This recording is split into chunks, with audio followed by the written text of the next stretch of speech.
Let's do it! MainMan. MainMan. MainMan. MainMan. MainMan. Now that's a very interesting story. All the people that were working for MainMan were unusual. We were loud, ugly Americans, basically. Hello, and welcome to episode 31 in our series exploring the history of the management rights company MainMan, which was renowned in the 70s for transforming the business of rock and roll. While allowing MainMan artists to explore their creative freedom, the company pioneered promotion and marketing techniques that became synonymous with decadence, extravagances, and indulgences that are now part of rock folklore. He didn't want David to worry about anything like rent. He had to be surrounded by creative people because Tony believed that he was a star and that that's what was necessary to keep him focused. He didn't want him having a job and having to worry about this and that and working with music on the fly. So he bought into all this. We were all part of this. And I'm sure it was why it worked. MainMan worked with a diverse range of clients that included Mick Ronson, John Mellencamp, Amanda Lear, Mott the Hoople, Mick Ralphs, Dana Gillespie, Iggy Pop, Cindy Bullens, David Bowie, and Lou Reed. Oh yeah, I want him to take drugs. Of course, it's better than Monopoly. In our last episode, Tony Defries paid tribute to Lee Black Childers, who was one of the first people to join the MainMan USA team in 1972, and enjoyed some outrageous adventures on the road with many of the MainMan acts. Today, Defries recalls another key member of the entourage who also joined MainMan from Warhol's Pork. It's Jamie Andrews, who likely was brought on board tasked with looking after MainMan's acts on the road and ensuring that everything ran smoothly. Well, as smoothly as possible in MainMan's terms anyway. Let's talk about I Need a Lover. This is a phrase that Jamie used when he was on the road with John Mellencamp, that Jamie ultimately meant very deeply, because almost all the people we're talking about here, all these characters, everyone in this story ultimately has the same problem. They need a lover or relationship, some form of reciprocal affection and respect and attention and love that won't drive them crazy. And that's what Jamie was enunciating and saying. I need a lover who won't drive me crazy. Because everybody wants that ideal relationship. Very few people achieve it, where you can be with somebody who you can love and sometimes not love. You can fall out with and fall in with, be with, travel with, do things with, work with, and often separate from over time periods, but maintain a relationship with that is beneficial on both sides, that satisfies something on both sides. That's hard to do, and all the characters that we're talking about here, and all the characters we will talk about as we move along, and there are hundreds of them, whether it's Paul Morrissey and Andy Warhol, whether it's Surinder and ultimately Steve Tyler, whether it's David and Angela, or whether it's David and Freddie, whether it's Freddie and his little girlfriend, all these people had the same issue, how to maneuver through life with some kind of reciprocal affection and attention from another human being. That is what this is all about. Now in Jamie's case, and Jamie is someone who was with us, with MainMan, in one form or another, for the longest time. He started working with us in 71. He went on the road with different acts, and he was still working with us in the 1980s. And right up until 1985, when he died, he was still working with us. He was still a friend, part of the family, taking care of all manner of stuff, coming on trips with us, he was on all of the artists that we worked with through that Bowie period and post-Bowie period. And he was actively engaged in creating careers, recordings, going on the road with people and doing all of that. That also led him, that road trip, or many road trips actually, led him to do something that he later described as a magnificent obsession, and is featured in a book called The Well-Built Elephant, and is literally a group of photographs that he took all over America of peculiar and extraordinary, extravagant, often fascinating structures built by Americans for the sheer joy of building them, not because there was any real reason to build a gigantic dinosaur, indeed a pair of them, or a massive weathered skull of a buffalo, or an enormous shoe, or many of these other crazy buildings, whales and railway cars and a hat and boots for a giant, and many, many more in this marvelous book, which became an art exhibit, an art show, and which is still considered one of the best examples of this kind of sculpture. So Jamie, when he was much younger, before I met him, was always interested in architecture and structures and buildings. And he went through school and university and ended up with a degree in architecture. But when he went to work in it, he discovered that engineering was the principal concern of architects and builders. And what he wanted was not to be an engineer, but to rather be a visualizer, a sculptor. The reason he started taking photographs was just that, to try and create imaginary things. And so he wanted to create imaginary buildings. But if you're at the first rungs of the ladder of being an architect, the idea that you can go and create an imaginary building, a building like the Louvre in Paris, or a structure like the Statue of Liberty, is completely off the board. Nobody's going to let you do that as an early employee in the architecture business. You're going to have to build buildings.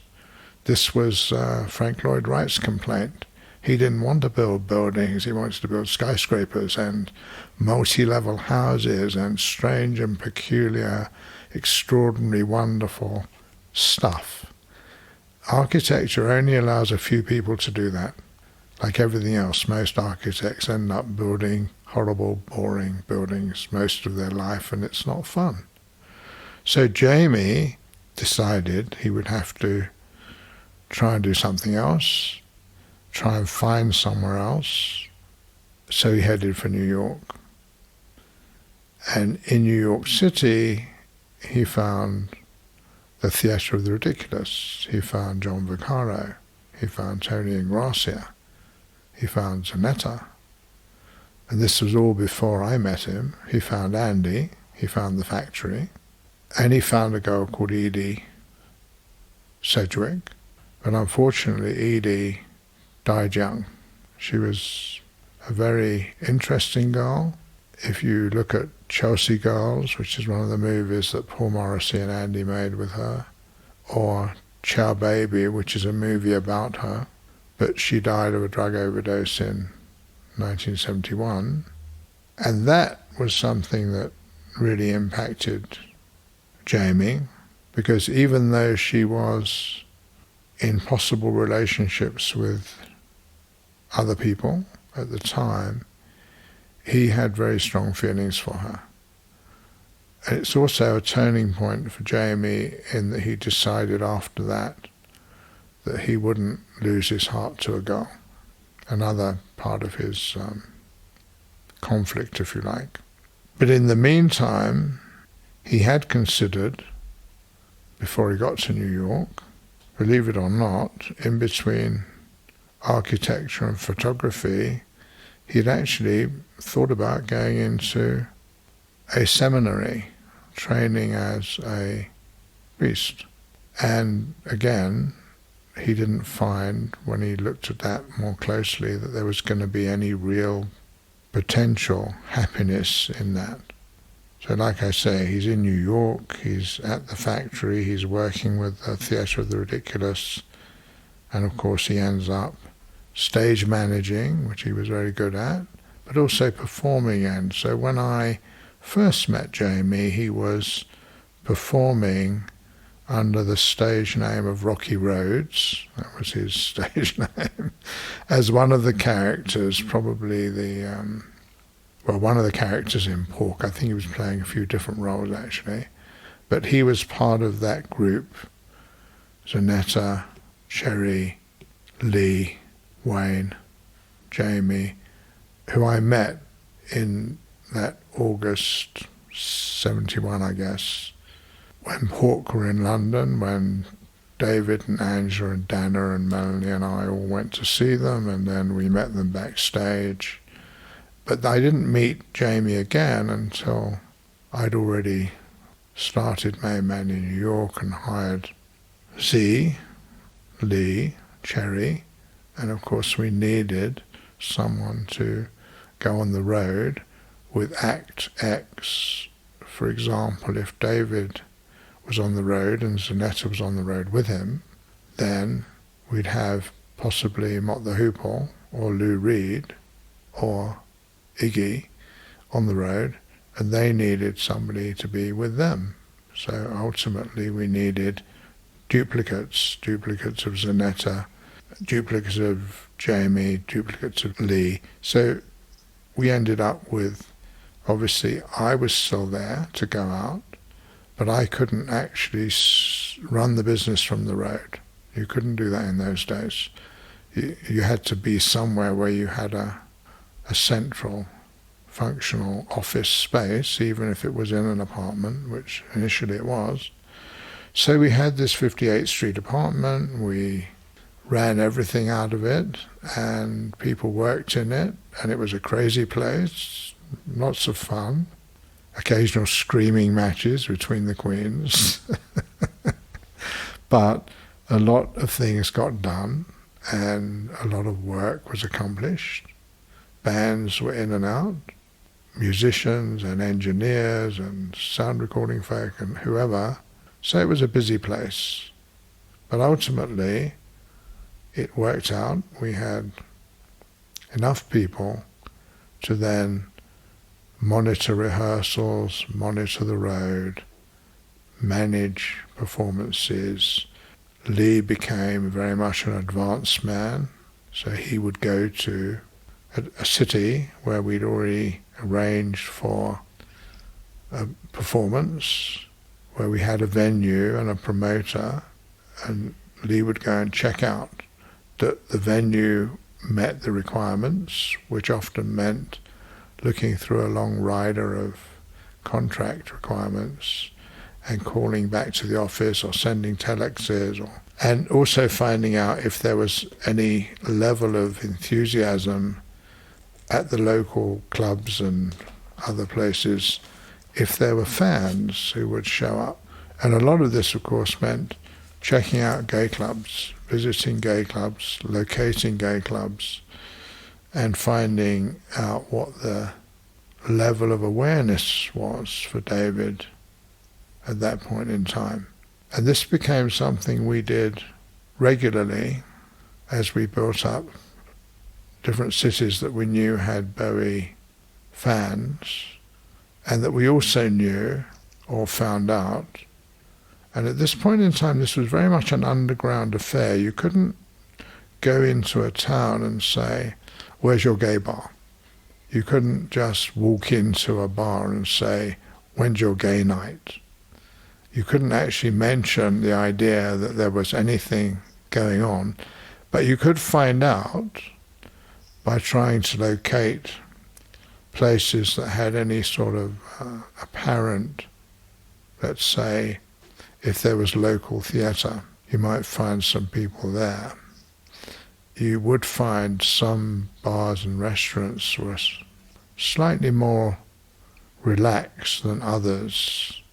You'd find hotels, probably some of the less expensive hotels might have people hanging out in them who were not regular straight folk. And then, of course, you could possibly find at the gas station somebody who was pretending to be straight but was actually gay because they couldn't be out. But very often gay people could recognize other gay people because there was some element of gay. You know, there's a sort of gay radar or gender radar, if you like, that let people recognize fellow alternate or opposite or possible gender. So it's very much like dating for the heterosexual community. You go to bars and clubs and you decide, okay, here's somebody I could possibly date or possibly just take home or possibly ask out on a date.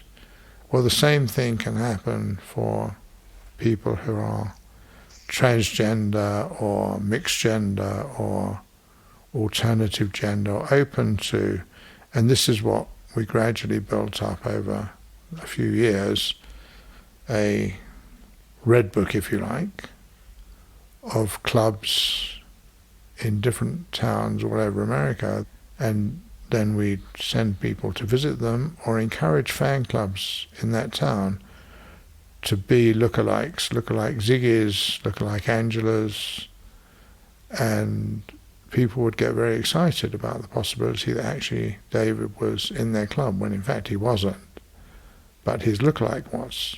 And sometimes our own people went and did that lookalike thing just to get it started, to actually make it a possibility. Now, we sent Cherry out when she started doing scoops from Cherry Vanilla over the radio, and she got calls from different places, different radio stations primarily. So she would go off. At one point we sent her to Los Angeles, and she checked into the Hilton on Sunset Strip. And they had this habit of putting up on their marquee something about who was there, like if it was a movie star or someone famous. So they actually put up on the marquee that welcome Cherry Vanilla, and lots of people then showed up to try and find her. So she had to flee the hotel because she was actually now being pursued by fans and get them to take her name off the billboard. But it was quite a good indication that we'd got some level of recognition in a place like Hollywood. So more of Jamie. As I say, in working with people like Ingrassia, he also made friends with Debbie Harry before Blondie, when she was, even before the Stilettos, I think, but certainly when she had the Stilettos as a band, or when she'd formed the Stilettos as a band, he was taking pictures of her. And Lee was also taking pictures of her, and this is, again, sort of shared territory. Ingrassia was acting as an unpaid dance coach, drama coach, basically coaching Debbie and her friend, because they lived in his building and he heard them and saw them rehearsing, and he decided, okay, you girls are not doing anything right, you should be doing this. And this was very much Ingrassia's way. He would immediately try and take over and he was so large and so loud and very talented that he could actually persuade people, look, I know what I'm doing, even if he didn't. And if you did this, it would look better. And if you did that, and your moves are wrong, and your lighting's wrong, and lots of stuff about what you're doing is wrong. And he would get people into routines. And very often these routines, and this was definitely the case for Debbie and the Stilettos, in becoming Blondie, they got a lot of input from Ingrassia that was very useful. in making their act tighter and better. So along the way, Jamie was taking pictures initially of Debbie, then of the stilettos, and then eventually of Blondie. On the MainMan side, and he carried on doing this, he carried on with his photography in the MainMan years, and so you see lots of pictures of Jamie with David, or Jamie of David, or Jamie on the road, or Jamie with Mellencamp, and so on.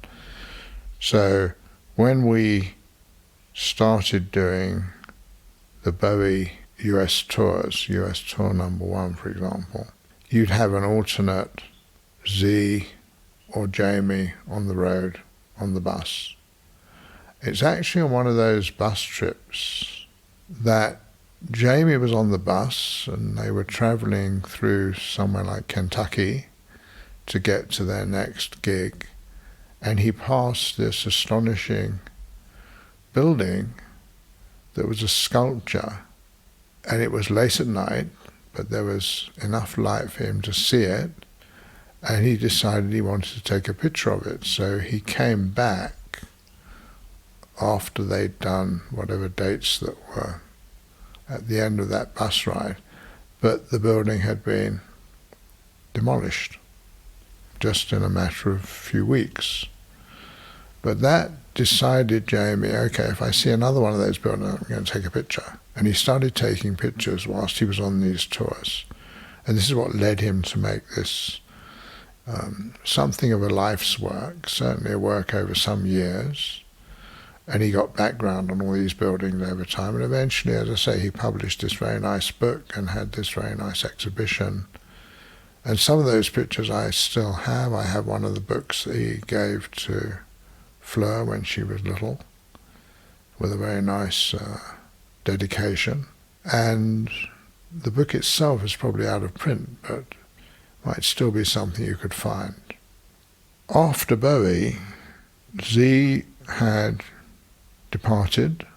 Part of that was because he was conflicted over his loyalties to David and his loyalties to me, and he wasn't comfortable. So he didn't go to work with David, although David asked him to, and he didn't feel that he could carry on working with me comfortably. So he decamped. And Jamie, in a sense, took his place. And then Jamie worked with me on Mellencamp, on Cindy Bullens, on Sandy Dillon, briefly on Donna Destry, who was Jimmy Destry's sister and featured in some of the later Blondie albums, and made a recording for us, and also featured in some of Ingracia's post-fame plays. But that's another story. The Well-Built Elephant became Jamie's personal crusade and campaign, and which we supported, albeit we didn't participate in it, but we helped him make it become a reality. And I'm very glad that we did. And Jamie worked for you for many years, right? And was still with you when he died? He was still working for me when he died, yes. I was in London in '85 when I heard that he had gone into hospital, and he died quite quickly thereafter. But we did know that he had AIDS. I mean, he was an early AIDS victim, so we knew for 1 or 2 years that he had AIDS. And we still kept on working with him. We just all were, we took care around him, obviously. But it was quite sudden that he died. He didn't, it wasn't very long drawn out. When he did die, it was quite sudden. It was quite quick. It's hard to realise these days how little was known about HIV/AIDS in 1985. The medical authorities were still struggling to find any form of successful treatment, and there was a lot of panic and disinformation at the time, which must have been quite unsettling. Yeah, it was. It was very little was known about it. The American administration were particularly opposed to recognising it as an epidemic and a disease, and were constantly not supplying enough information, really, So it became very much a social issue. For us it wasn't. We also lost Danny Dragon, who was a younger and more recent member of the MainMan staff. He also died of AIDS, not that long after Jamie. It was something that we were, this is a problem with AIDS particularly, was a lot of it was blamed on homosexual behaviour, which may or may not have been accurate, but clearly it became obvious later on that AIDS was transmitted quite easily from one person to another without any relation to their sexual preferences or any other specific cause, and that became apparent very much so in countries like Africa, where there was no stigma of it being a homosexual disease in those countries, because it clearly wasn't. But the stigma in America, and even possibly in England, was that somehow it was a disease confined to the gay community. And that was simply not true. It clearly was far beyond that. But that did prevent many of the people who caught it from getting adequate treatment, from getting proper treatment. It was in many ways very well portrayed by Tom Hanks in Philadelphia, the movie, and of course by Springsteen in this marvellous song that he wrote for the movie. So there was a lot of awareness, especially amongst the theatrical community, the artistic community, that this wasn't a gay condition or a gay disease, but was a real epidemic. And of course the medical community understood that. They were totally devoted to trying to cure it, but it has, even now, taken much longer to find cures for AIDS. You mentioned in your Mellencamp episodes that while he was on the road with John, it was actually Jamie complaining about his love life that inspired John's hit, I Need a Lover Who Won't Drive Me Crazy. So I'm assuming he eventually found one. He did. He did find a great deal of contentment. And he and I were very close friends, as well as working together. But no, he did find more than one lover who didn't drive him crazy. But there was always the one. And it's probably true for a lot of people that you may have many different partners, many different lovers, many different relationships. There'll always be some that are absolutely wonderful. And then there are others that have their wonderful side and drive you crazy. And those are the ones that really drive you crazy, the ones where somebody you can be with and, let's say, the sex is fabulous, but as soon as you get out of bed, everything falls apart, or everything's fabulous except the sex. There are all these different possibilities where if you're lucky enough at one point in time to get the whole package in one package, then you should hold on tight to that, but not too tight. Don't squeeze it so much that you actually destroy it. Those can be very fragile.